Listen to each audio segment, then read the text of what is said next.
হেই বন্ধুরা, আজ আমি হাজির হয়েছি 2011 সালে মুক্তিপ্রাপ্ত American superhero film X Man first class নিয়ে। এই মুভিটি এই সিরিজ মানে এক্স-ম্যান সিরিজের পঞ্চম মুক্তিপ্রাপ্ত ফিল্ম।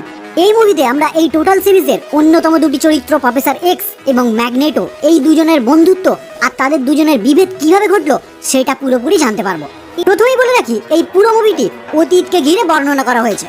মানে এক্স-ম্যান পার্ট 1 টু পার্ট 3 তে আমরা যে ঘটনাগুলি দেখে এসেছি, এই মুভিতে পুরোপুরি আমরা তার আগের ঘটনা দেখতে পাবো।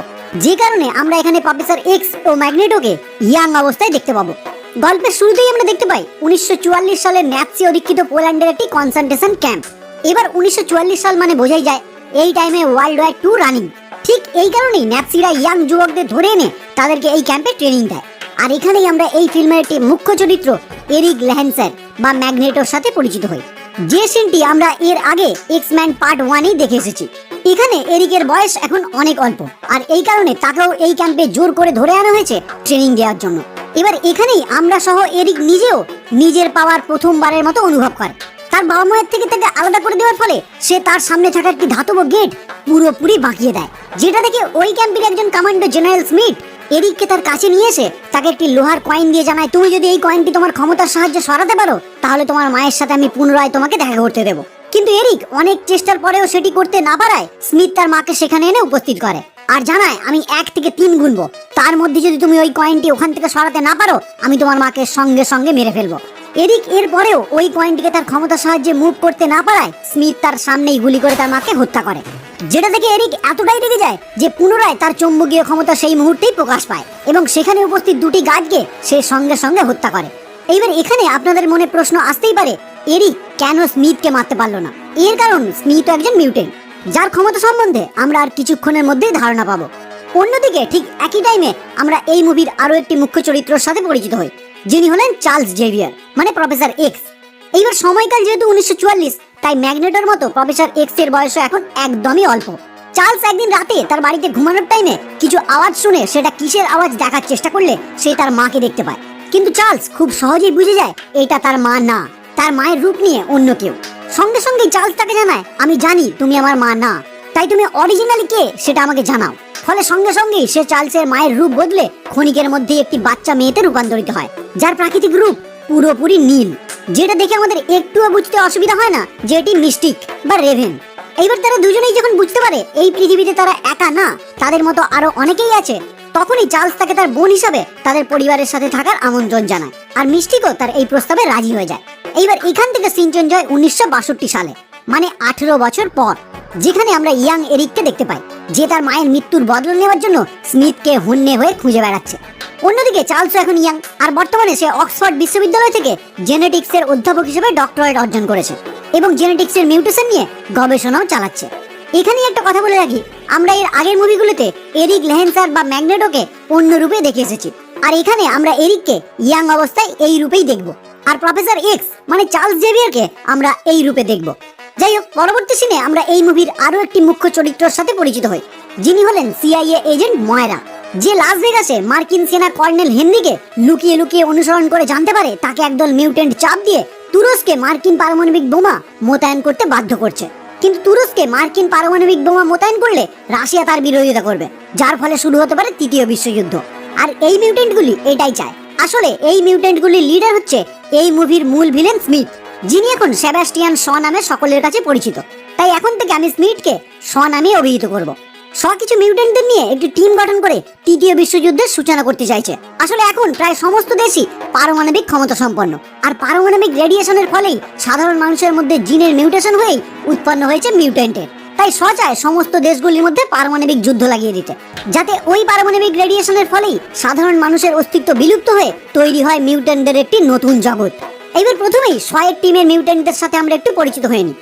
প্রথমত এমা ফ্রস্ট, যার প্রফেসর এক্স এর মতো একই রকম টেলিপ্যাথিক ক্ষমতা রয়েছে, মানে সেও যে কোনো কারোর মাইন্ড রিড করতে পারে, আর সময় বিশেষে সে তার রূপ পরিবর্তন করে পুরোপুরি হীরের মতো কঠিন অবস্থায় পরিণত হয়। দ্বিতীয়ত অ্যাজাইজিল, যার ক্ষমতা সে যে কোনো জায়গায় ক্ষণিকের মধ্যে টেলিপোর্ট হতে পারে।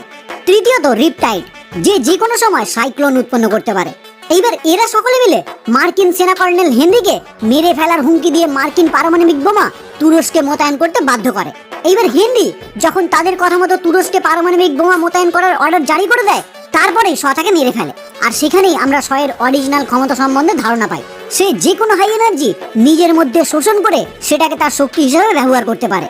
এখানে আমরা দেখতে পাই হেনরি তাকে একটি বোমা ছুঁড়ে মেরে ফেলার হুমকি দিলে সে নিজেই ওই বোমাটি ব্লাস্ট করিয়ে দেয়। আর ওই বোমটি ব্লাস্ট হওয়ার ফলে যে এনার্জি নির্গত হয় সেটা সব পুরোপুরি নিজের মধ্যে শোষণ করে নেয়। আর ওই এনার্জির সাহায্যেই হেনরিকে সে ক্ষণিকের মধ্যে ধূলিসাৎ করে দেয়। যাই হোক, এদিকে সিআইএ এজেন্ট ময়রা যেহেতু হেনরি ও ওই মিউট্যান্টগুলির কথোপকথন লুকিয়ে লুকিয়ে দেখে ফেলেছিল, তাই তাদের কথা সে যখনই সেনাবাহিনীর আরো উচ্চপদস্থ কর্তাদের কাছে জানায়, তারা কেউই ময়রার কথা বিশ্বাস করে না। তাই ময়রা বাধ্য হয়ে একজন জেনেটিক্যাল মিউটেশন এক্সপার্টের খোঁজ করতে শুরু করে। আর ফাইনালি সে দেখা করে চার্লস জেভিয়ারের সাথে। কারণ আগেই বলেছি, চার্লস জেভিয়ার বর্তমানে অক্সফোর্ড ইউনিভার্সিটি থেকে জেনেটিক্সের অধ্যাপক হিসেবে ডক্টরেট কমপ্লিট করেছে। এবার ময়রা থেকে এইসব কথা জানানোর আগেই চার্লস নিজেই ময়রার মাইন্ড রিড করে সমস্ত তথ্য জেনে নেয় এবং তার কাছে জানতে চায় সে কি চাইছে। ফলে ময়রা চার্লসকে নিয়ে হাজির হয় সিআইএ এর হেডকোয়ার্টারে, যাতে চার্লস তার উচ্চপদস্থ কর্তাদের সাথে কথা বলে তাদেরকে বিশ্বাস করাতে পারে যে পৃথিবীতে মিউট্যান্টের অস্তিত্ব আছে। আর ময়রা যা কিছু দেখেছে সেটা একদমই সত্যি। কিন্তু সিআইএ এর উচ্চপদস্থ কর্তারা চার্লসের কোনো কথাই মানতে রাজি না যে পৃথিবীতে এইরকম অস্বাভাবিক ক্ষমতাধারীদের অস্তিত্ব আছে। ঠিক তখনই চার্লসের সাথে থাকা রেভেন তার রূপ চেঞ্জ করে তার অরিজিনাল রূপ ধারণ করে, যেটা দেখে সিআইএ এর উচ্চপদস্থ কর্তারা এইটা তো বিশ্বাস করে যে পৃথিবীতে মিউট্যান্টের অস্তিত্ব আছে, কিন্তু সাথে এটাও অর্ডার দেয় যতক্ষণ না তারা নির্দিষ্ট কোনো ডিসিশনে আসছে ততক্ষণ চার্লস ও রেভেনকে তাদের কোনো জায়গায় বন্দি করে রাখতে। কিন্তু সেখানে উপস্থিত একটি অফিসার মিউট্যান্টদের পৃষ্ঠপোষকতা করে আর চার্লসকে তাদের একটি সুরক্ষিত জায়গায় ডিভিশন এক্সে আমন্ত্রণ জানায়। কিন্তু ইতিমধ্যে ময়রা জানায় সে সেবাস্টিয়ান শয়ের বর্তমান লোকেশন ট্র্যাক করে ফেলেছে। তাই চার্লস সিআইএ এর কিছু এজেন্ট নিয়ে রওনা হয় শকে ধরার উদ্দেশ্যে। অন্যদিকে এরিক যে তার মায়ের হত্যাকারী স্মিথ মানে শকে খুঁজছে, সেও শয়ের পুরনো দুই সাথী থেকে তার বর্তমান লোকেশন উদ্ধার করে ফেলে আর পৌঁছে যায় শয়ের একটি জাহাজে।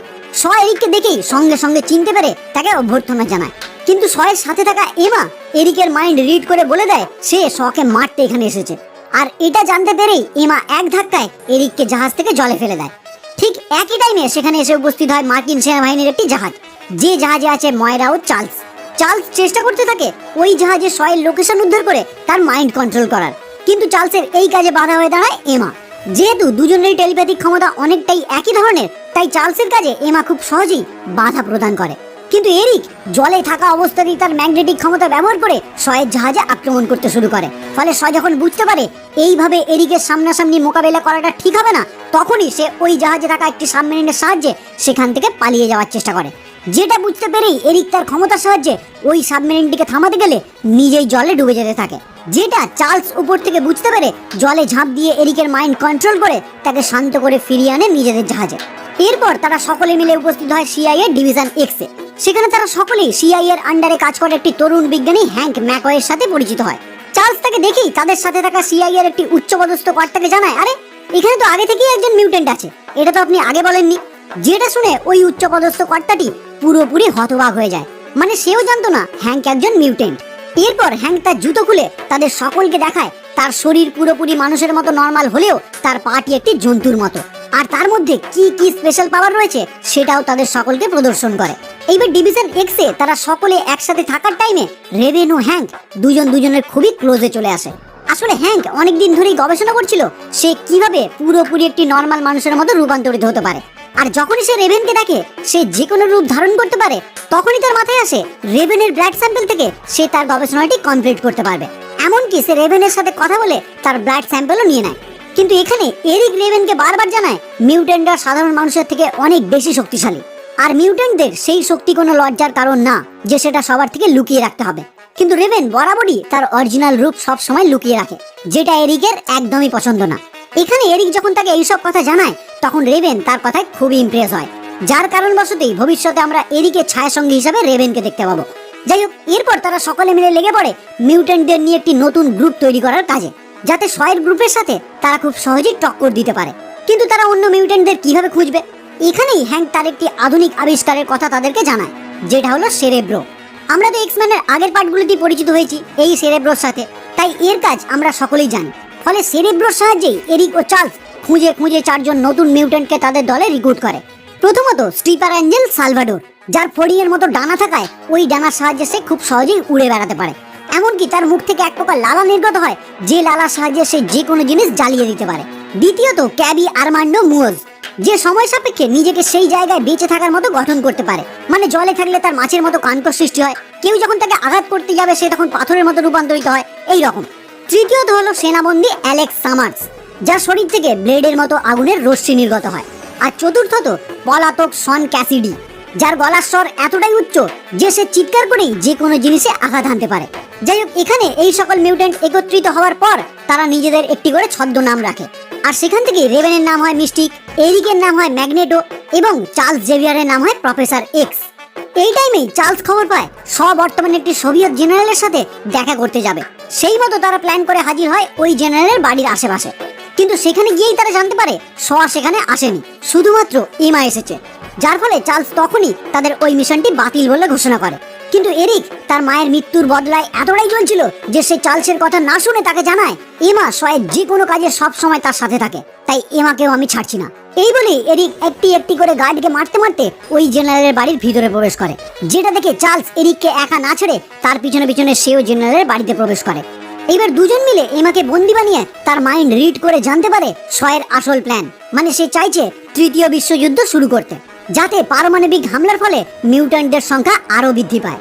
এদিকে চার্লস ও এরিক যখন এমাকে বন্দি বানায়, ঠিক সেই টাইমেই অন্যদিকে অ্যাজাইজিয়েল ও রিপটাইডকে সঙ্গে নিয়ে ডিভিশন এক্সে আক্রমণ করে আর এক এক করে সমস্ত সিআইএর এজেন্টদের হত্যা করে পৌঁছায় ওই সমস্ত মিউট্যান্টদের কাছে। আর তাদেরকে বোঝাতে শুরু করে আমরা একটি নতুন পৃথিবী গঠনের আশায় কাজ করছি, যেখানে মিউট্যান্টরাই হবে সর্বেসর্বা। এখনকার মতো তখন আর আমাদের সাধারণ মানুষদের থেকে লুকিয়ে থাকতে হবে না। ফলে এই কথা শুনে মিউট্যান্টদের মধ্যে থাকা সালভাডোর শয়ের দলে যোগ দেয়। এইবার সালভাডোরকে নিয়ে এখান থেকে চলে যাওয়ার সময় অ্যালেক্স ও মুওজ শয়ের উপর আক্রমণ করার চেষ্টা করে, কিন্তু তাদের আক্রমণকে বিফল করে মুওজকে সেখানেই হত্যা করে। এইবার চার্লস ও এরিক এমাকে বন্দি বানিয়ে যখন ডিভিশন এক্সে ফিরে এসে দেখে সেখানকার এইরকম অবস্থা, তখনই চার্লস সমস্ত মিউট্যান্টদের যে যার বাড়িতে পাঠানোর ডিসিশন নেয়। কিন্তু তারা সকলেই জানায় তারা মুওজের মৃত্যুর বদলা নিতে চায়। ফলে চার্লস ও এরিক তাদের ট্রেনিং দিতে শুরু করে, যাতে তারা তাদের ক্ষমতা সঠিকভাবে ইউজ করতে পারে। এখানে আমরা চার্লসকে এরিকের ক্ষমতা বৃদ্ধিতেও সাহায্য করতে দেখতে পাই। যাই হোক, অন্যদিকে মস্কোতে ওই সোভিয়েত জেনারেলের সাথে দেখা করে আর তাকে জানায় আমেরিকা তো তুরস্কে তাদের পারমাণবিক বোমা মোতায়েন করে দিয়েছে, তাই রাশিয়ারও উচিত তাদের পারমাণবিক বোমা কিউবায় স্থাপন করতে। কিন্তু এই কথা শুনে জেনারেল কে জানায় এর মানে তো তৃতীয় বিশ্বযুদ্ধ অনিবার্য, এটা করা কিছুতেই সম্ভব না।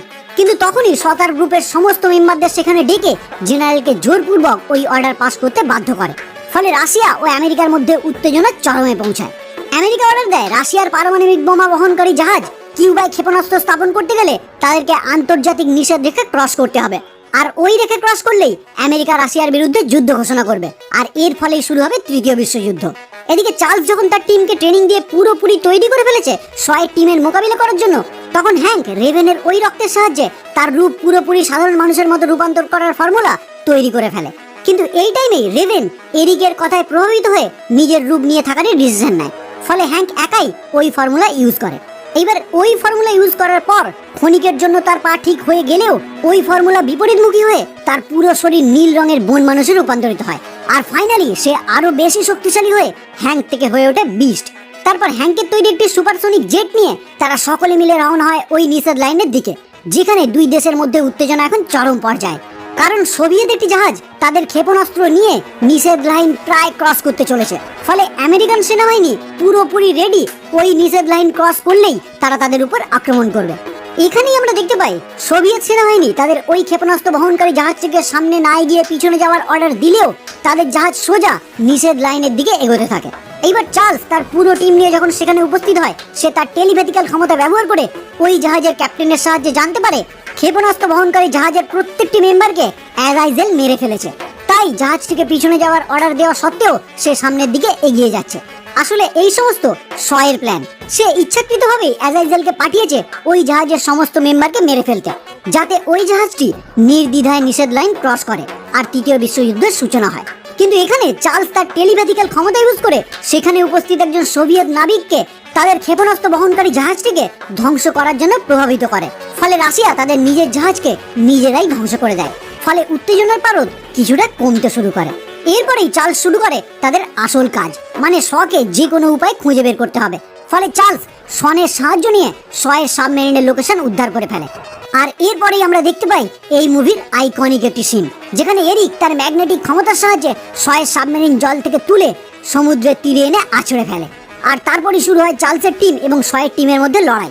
এই টাইমে শ তার সাবমেরিনের মধ্যে থাকা একটি নিউক্লিয়ার রিঅ্যাক্টর থেকে নিজের মধ্যে শক্তি সঞ্চয় করতে থাকে, যাতে তার ক্ষমতা হয়ে ওঠে একটি নিউক্লিয়ার বোমার মতো শক্তিশালী।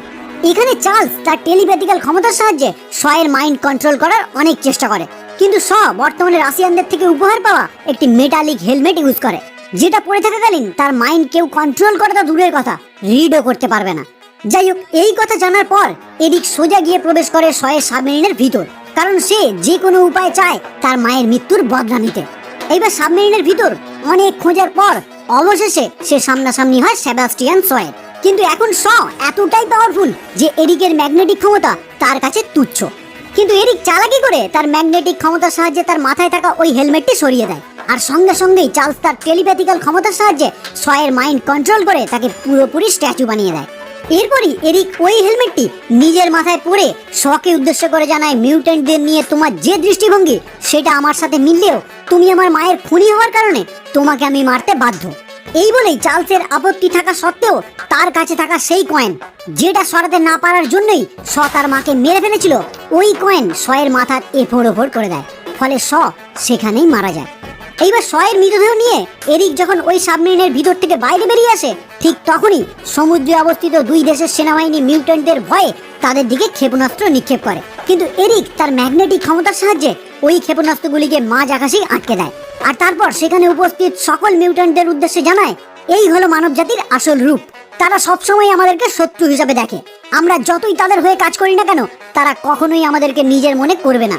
এই বলেই ওই ক্ষেপণাস্ত্রগুলিকে উল্টো দিকে ঘুরিয়ে দেয়, যাতে সমুদ্রে অবস্থিত সকল নৌবাহিনী তাদের ছোড়া ক্ষেপণাস্ত্রতেই ধ্বংস হয়ে যায়। কিন্তু এখানেই তাকে বাধা দেয় চার্লস। তাদের মধ্যে এখানে হাতাহাতিও শুরু হয়ে যায়, কিন্তু এরিক তার কাজে অবিচল থাকে। এই টাইমেই তাদের মধ্যে থাকা ময়রা এরিকের উপর গুলি চালিয়ে তাকে থামানোর চেষ্টা করলে এরিক তার ক্ষমতার সাহায্যে ওই বুলেটগুলিকে বিচ্যুত করে, যার মধ্যে একটি বুলেট ছিটকে গিয়ে চার্লসের মেরুদণ্ডে আঘাত করে, যেটা দেখে এরিক তার কাজ ফেলে চার্লসকে সাহায্য করতে ছুটে যায় এবং তার ক্ষমতার সাহায্যে কন্ট্রোল করা ক্ষেপণাস্ত্রগুলি নৌবাহিনীকে ধ্বংস করার আগেই মাঝ আকাশেই ধ্বংস হয়ে যায়। এই টাইমেও এরিক আহত চার্লসকে জড়িয়ে ধরে তাকে বলতে শুরু করে, দেখলে তো, ওরা আমাদের নিজেদের মধ্যেই বিবাদ লাগিয়ে দিল। আমরা দুই ভাই, আমাদের লক্ষ্যও এক, তাই আমাদের একসাথে থাকতে হবে, একসাথে চলতে হবে। কিন্তু চার্লস এরিককে জানায়, না ভাই, আমাদের লক্ষ্য কখনোই এক না, তোমার লক্ষ্য আলাদা, আমার লক্ষ্য আলাদা। আর এখান থেকেই তাদের দুজনের রাস্তা আলাদা হয়ে যায়। ফলে এরিক সালভাডোর, অ্যাজাইজেল, রিপটাইড এবং রেভেনকে সঙ্গে নিয়ে সেখান থেকে চলে যায়। পরবর্তী সিনে দেখা যায় চার্লস হুইল চেয়ারে আবদ্ধ, মানে ওইগুলি তার মেরুদণ্ডে আঘাত করার পর থেকেই সে তার চলার ক্ষমতা হারিয়ে ফেলেছে। আর এই কারণেই আমরা চার্লস মানে প্রফেসর এক্স কে পরবর্তী সকল মুভিতে হুইল চেয়ারে দেখতে পাই। যাই হোক, এখানে চার্লস ময়রাকে জানায় সে মিউট্যান্টদের জন্য একটি নতুন স্কুল ওপেন করতে চায়, আর যেটা আমরা ভবিষ্যতের মুভিগুলিতে জেভিয়ার স্কুল হিসেবে দেখতে পাবো। এখান থেকে সিন শিফট হয় আর আমরা দেখতে পাই সিআইএ এর একটি মিটিং এ উচ্চপদস্থ কর্তারা ময়রাকে জেরা করে জানতে চায় সেই সময়ের সমস্ত ঘটনা, কিন্তু ময়রা তাদেরকে জানায় ওই টাইমের কোনো ঘটনাই তার মনে নেই, সেই টাইমের সব স্মৃতি সে হারিয়ে ফেলেছে। এর কারণ হলো ময়রা চার্লসকে কথা দিয়েছিল সে এই সমস্ত কথা বা তার বর্তমান লোকেশন সম্বন্ধে কাউকেই কোনোদিনও কিছু জানাবে না। পোস্ট ক্রেডিট সিনে দেখা যায় এরিক তার সমস্ত টিম মেম্বারদের সাথে নিয়ে উপস্থিত হয় বন্দি এমা ফ্রস্টের কাছে। সেখান থেকে তাকে মুক্ত করে নিজেকে ম্যাগনেটো বলে সম্বোধন